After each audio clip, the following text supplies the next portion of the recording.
Hello दोस्तों, स्वागत है हमारे YouTube चैनल में।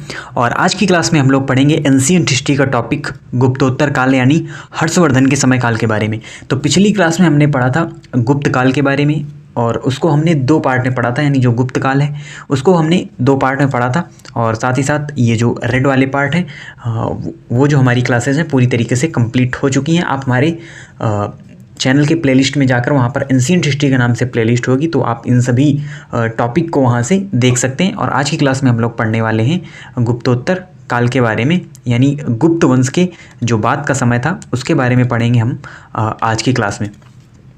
तो चलिए स्टार्ट करते हैं। और देखिए, गुप्त काल के बाद का जो समय आया, यानी जब गुप्त वंश का पतन हुआ और उसके बाद शासन आया, तो कुछ नए नए वंश निकल कर आए जिनके बारे में हम पढ़ेंगे। तो गुप्त वंश के बाद जो सबसे शक्तिशाली शासक उभर कर आया तो उसका नाम था हर्षवर्धन। यानी अगर बात की जाती है गुप्त काल के बाद के समय की, तो उसमें जो सबसे शक्तिशाली शासक आया उसका नाम था हर्षवर्धन। और हर्षवर्धन के बारे में जो हर्षवर्धन की लाइफ है वो काफ़ी आपको देखने को मिलेगी, काफ़ी विविधताएँ उसमें हैं। और एक शक्तिशाली शासक माना गया हर्षवर्धन को गुप्तोत्तर काल का। तो और ये हर्षवर्धन अंतिम हिंदू शासक था, अंतिम हिंदू शासक माना जाता है हर्षवर्धन को। और उसके बाद जो अन्य शासक आए तो वो अलग अलग उससे रिलेटेड थे, अलग अलग वंश से रिलेटेड थे। तो एक प्रकार से हर्षवर्धन को अंतिम हिंदू शासक माना जाता है। और ये किस वंश का शासक हुआ करता था? तो ये पुष्यभूति वंश का शासक, पुष्यभूति वंश का शासक था हर्षवर्धन। और इसका अगर हम टाइम पीरियड देखें, समय काल देखें हर्षवर्धन का, तो ये आपको याद रखना है 606 AD टू 647 AD। यानी हम ये कह लें लगभग 41 ईयर तक जो शासन काल रहा गुप्त वंश के बाद, गुप्त काल के बाद, तो वो शासन काल रहा हर्षवर्धन का 606 AD से 647 AD तक। और इसके साथ ही साथ हम राजधानी, तो सबसे पहले राजधानी पुष्यभूति वंश की हुआ करती थी थानेश्वर। तो सबसे पहले राजधानी हुआ करती थी थानेश्वर। और थानेश्वर कहाँ पर है? तो ये स्थित है हरियाणा में। देखिए, जब राजधानियाँ क्या होती हैं, जब राजधानी बदली जाती है तो वहाँ पर उससे रिलेटेड कई सारे क्वेश्चंस बनते हैं। तो इसीलिए पहले राजधानी जो थी पुष्यभूति वंश की पहले राजधानी थानेश्वर हुआ करती थी। फिर हर्षवर्धन ने इसे चेंज करके जो राजधानी है वो बनाई कन्नौज। तो कन्नौज को राजधानी बनाया हर्षवर्धन ने। तो ये क्वेश्चन पूछा जा सकता है कि जो हर्षवर्धन के समय काल में पुष्यभूति वंश की जो राजधानी थी वो क्या हुआ करती थी? तो आपको याद रखना है कन्नौज राजधानी हुआ करती थी हर्षवर्धन के काल में। और इसने इसके साथ ही साथ परम भट्टारक और परमेश्वर की उपाधि भी हर्षवर्धन ने धारण की। तो देखिए, हम पहले भी देखते रहे जो गुप्त काल का समय था, गुप्त वंश का समय था, उसमें भी जो शासक आए सभी ने कोई ना कोई उपाधि ही धारण की। तो ऐसी ही जो सेम चीज़ हमको देखने को मिलती है हर्षवर्धन के शासनकाल में भी। और उसने भी परम भट्टारक और परमेश्वर की जो उपाधि है वो यहाँ पर धारण की। और इसके साथ ही साथ बाद में ये बौद्ध धर्म का अनुयायी बन गया था, यानी बौद्ध धर्म का अनुयायी इसे माना जाता है। और इसने कई जगह जो धार्मिक सभाएं हैं उनका भी आयोजन कराया, यानी कई जगह जो धार्मिक सभाएं हैं वो हमको देखने को मिली हर्षवर्धन के शासनकाल में। और बहुत बड़ी बड़ी जो सभाएं हैं वो इसने की। तो दो यहाँ पर धार्मिक सभाएं हैं जो काफ़ी फेमस हैं हर्षवर्धन के समय काल की। तो इसमें है एक कन्नौज में धार्मिक सभा का आयोजन किया गया हर्षवर्धन के द्वारा, और दूसरा प्रयागराज में। तो प्रयागराज में और कन्नौज में दो धार्मिक सभाओं का आयोजन किया गया हर्षवर्धन के द्वारा। और हर्षवर्धन के ही शासनकाल में ह्वेनसांग भारत आया था, जो कि एक चीनी यात्री था। ह्वेनसांग भारत आया था इसी हर्षवर्धन के ही कार्यकाल में, हर्षवर्धन के शासनकाल में ही ह्वेनसांग भारत आया था, जो कि एक चीनी यात्री था। और इसने नालंदा विश्वविद्यालय से पढ़ाई भी की थी। तो नालंदा विश्वविद्यालय का जो निर्माण कराया था वो हम पीछे पढ़ चुके हैं, गुप्त वंश के शासक ने कराया था। तो ह्वेनसांग भारत आया, जो कि एक चीनी यात्री था। और ये इस धार्मिक सभा में भी ये आया और ये भी बौद्ध धर्म का अनुयायी बन गया था ह्वेनसांग। तो पीछे एक्चुअली में जो हमने आपको बताया बौद्ध धर्म का अनुयायी, ये बेसिकली ह्वेनसांग ही था जो बौद्ध धर्म का अनुयायी बन गया था। हर्षवर्धन तो एक हिंदू शासक था, तो इसलिए आप उसमें कन्फ्यूज ना हो, थोड़ी सी मिस्टेक पीछे हो गई। तो वो ह्वेनसांग ही था जो बौद्ध धर्म का अनुयायी बन गया। और उसके बाद ये इस जो धार्मिक सभा का आयोजन किया गया उसमें ये भी आता है। और साथ ही साथ इसे क्या कहा जाता है, इसे कहा जाता है यात्रियों का राजकुमार। तो यात्रियों का राजकुमार किसे कहा जाता है, तो ये कहा जाता है ह्वेनसांग को। और उसके बाद क्या होता है कि इसके द्वारा एक बुक भी लिखी गई, यानी ह्वेनसांग के बारे में भी आपको कुछ इन्फॉर्मेशन याद रखनी है।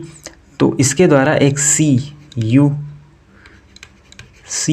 की, क्योंकि ये चीनी यात्री था तो ये चीनी भाषा में ही इसने सी यू की नामक पुस्तक भी लिखी थी ह्वेनसांग ने। तो ह्वेनसांग आपको याद रखना है किसके शासनकाल में, तो आप ट्रिक से याद भी रख सकते हैं, हर्षवर्धन के काल में ह्वेनसांग, यानी हा से ही दोनों शुरू होते हैं। तो यानी हर्षवर्धन के शासनकाल में ही ह्वेनसांग मारा था, क्योंकि कई सारे चीनी यात्री है तो आपको कन्फ्यूज़न हो सकता है।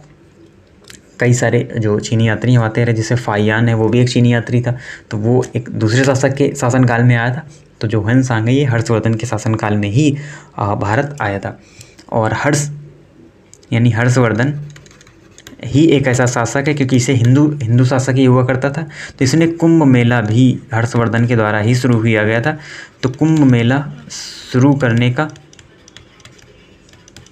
श्रेय किसे जाता है, तो ये भी जाता है हर्षवर्धन को। हर्षवर्धन के द्वारा ही इस कुंभ मेले को शुरू किया गया था। और उसके बाद जो इम्पोर्टेंट एक बुक है हर्षचरित, एक इम्पोर्टेंट बुक है हर्षचरित। तो हमने आपको पीछे भी बताया था जब हम गुप्त काल के इतिहास के बारे में पढ़ रहे थे कि बाणभट्ट के द्वारा 2 बुक लिखी गई, जिसमें है हर्षचरित और कादम्बरी। हर्षचरित और कादम्बरी 2 बुक लिखी गई बाणभट्ट के द्वारा। और हर्षचरित में हर्ष का जो चरित्र है, हर्ष का जो जीवन काल रहा है उसके बारे में ही लिखा था बाणभट्ट ने। और बाणभट्ट जो कि दरबारी कवि हुआ करता था हर्षवर्धन का, तो इसने ही 2 बुक्स लिखी थी, हर्षचरित और कादम्बरी। तो इसमें हर्षचरित में हर्ष के चरित्र का वर्णन किया गया है, और कादम्बरी एक अन्य बुक है बाणभट्ट के द्वारा लिखी गई। और फिर क्या होता है, हर्ष व पुलकेशिन द्वितीय के बीच नर्मदा नदी के तट पर एक युद्ध होता है। किसके बीच, हर्ष और पुलकेशिन द्वितीय के बीच। ये जब नर्मदा नदी के तट पर युद्ध होता है तो इसमें हर्षवर्धन की हार होती है, यानी हर्षवर्धन हार जाता है इस युद्ध में जो हर्ष और पुलकेशिन द्वितीय के बीच में होता है। और इस प्रकार से जो पुष्यभूति वंश है, या हम इसे ही गुप्तोत्तर काल का वंश भी कहते हैं, यानी गुप्त वंश के बाद का ये वंश आया पुष्यभूति वंश, तो इसका पूरी तरीके से पतन हो जाता है। और ये डिटेल इन्फॉर्मेशन थी किसके बारे में, हर्षवर्धन के बारे में।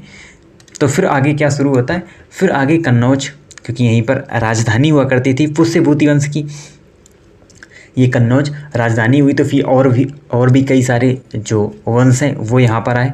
और इसके लिए यानी कन्नौज के लिए, कन्नौज पर कब्जा करने के लिए त्रिपक्षीय संघर्ष चला लगभग 200 वर्षों तक, यानी 200 वर्षों तक संघर्ष चलता रहा। हर्षवर्धन की मृत्यु के बाद हर्षवर्धन हार गया, फिर हर्षवर्धन की मृत्यु हो गई। तो इस हर्षवर्धन की हार के बाद ही कन्नौज को जीतने के लिए, कन्नौज के लिए त्रिपक्षीय संघर्ष चलता रहा, 200 वर्षों तक चलता रहा। और ये किसके बीच चलता रहा, तो इसमें थे पाल वंश, प्रतिहार वंश के शासक और राष्ट्रकूट वंश के शासक। तो इन 3 शासकों के बीच कन्नौज के लिए जद्दोजहद जारी रही, जिसमें अंततः जो जीत मिली वो मिली प्रतिहार वंश के शासकों को। तो प्रतिहार वंश के शासकों को इसमें जीत मिलती है कन्नौज के लिए किए गए त्रिपक्षीय संघर्ष में।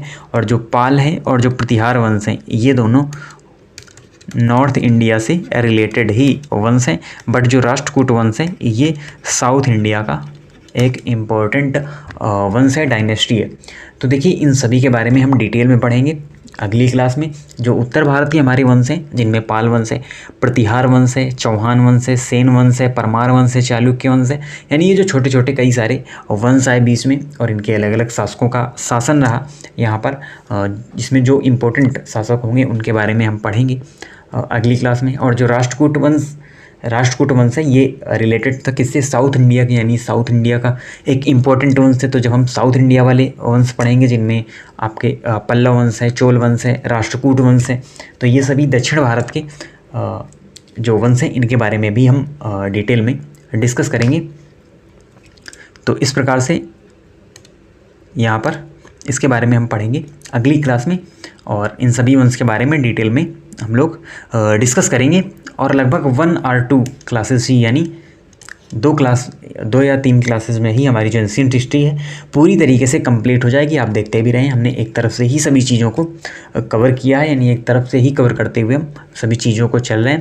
और उसके बाद जब हमारी एंशिएंट हिस्ट्री पूरी तरीके से कंप्लीट हो जाएगी तो फिर इससे रिलेटेड, यानी एंशिएंट हिस्ट्री से ही जो भी क्वेश्चंस पूछे गए हैं हमारे एग्ज़ाम्स में टीसीएस पैटर्न पर आधारित, यानी जो हमारी एसएससी के जो भी एग्ज़ाम्स होते हैं, सीएचएसएल हो, एमटीएस हो या सीजीएल हो, उनमें जो भी जीएस पोर्शन आता है उसमें जो एंशिएंट हिस्ट्री के क्वेश्चन पूछे गए हैं अभी तक, जब से टीसीएस पैटर्न लागू हुआ है, तो उनके जो क्वेश्चंस हैं उनको भी हम करेंगे। मोस्टली 100 समथिंग क्वेश्चंस हैं, तो 100 क्वेश्चंस जो होंगे उनकी भी सीरीज स्टार्ट होगी और उन क्वेश्चंस को हम सॉल्व करेंगे। फिर हम बढ़ेंगे नेक्स्ट पार्ट की ओर, जो कि है मिडाइवल हिस्ट्री। तो आप इसी तरीके से चैनल से जुड़े रहें, एक तरफ से चीज़ों को पढ़ते हुए चलें। प्लेलिस्ट में जाएंगे तो आपको वहाँ पर क्रम से ही सभी जो यूनिट वाइज यानी चैप्टर वाइज सभी चीज़ें जो वहाँ पर मिल जाएंगी, जो भी टॉपिक हमने वहाँ पर मेंशन कर रखे हैं अपने इंडेक्स में, तो आप वहाँ से इन सभी चीज़ों को कवर कर सकते हैं। और इसी प्रकार की वीडियोज़ के लिए हमारे चैनल को सब्सक्राइब करें, साथ ही साथ बेल आइकन को भी प्रेस करें, जिससे जो भी न्यू वीडियो अपलोड होता है उसकी नोटिफिकेशन आपको मिल सके। तो मिलते हैं आपसे नेक्स्ट वीडियो में, तब तक के लिए धन्यवाद।